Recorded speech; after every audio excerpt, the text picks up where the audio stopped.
uJesu athi mina ngizange ukuzochitha but I have come to fulfill. Alibonga igama lika Jesu. Okwakhulunywa abaprofeti, okwakhulunywa izazi imithetho, uma ngabe nibona mina ndibona the fulfillment okwakhulunywa in the Old Testament. Alibonga igama lenkosi uJesu.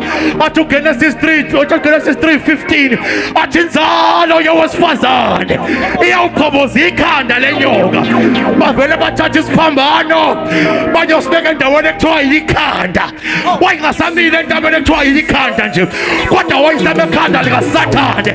Ngizomemezela namhlanje ekuseni ukuthi lo Sathane ohlupha wena wanqotshwa esiphambanweni, lamadimoni ahlupha wena wanqotshwa esiphambanweni.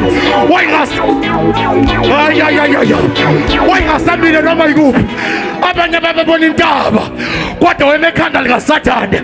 Abanye ngesikhathi bebona intaba kwakudifithwa amadimoni.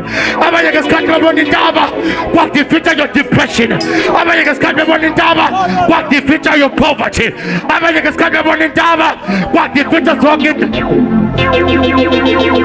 It's finished. Lalela. This is the mountain. Alibonga igama lika Jesu. Bona they were thinking ukuthi they are humiliating him, bathi bayamhlambalaza kanti abazi ukuthi bayampusha to fulfill his assignment. Alibonga igama lika Jesu.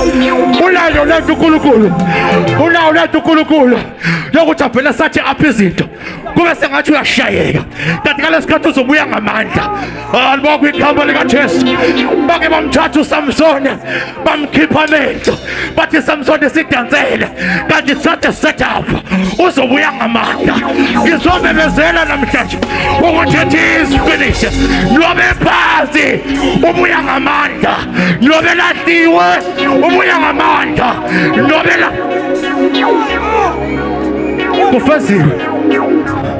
kufeziwe wathi makholane kufeziwe. Now lithi iBhayibheli umpriest wayengena ethempelini, athi bayengena ethempelini bese kukuthi aqhele ngegazi kuze izono bese ziyathethelela. And then God wabona ukuthi lengathi ayisebenzi, wathi ngizoziyela mina. Alibonga igama lenkosi. Wathi angisathumeli, ngizoziyela mina. Athi ohlabelela inkosi yehla ezulwini yaba ngumuntu ebantwini. Alibonga igama lika Jesu.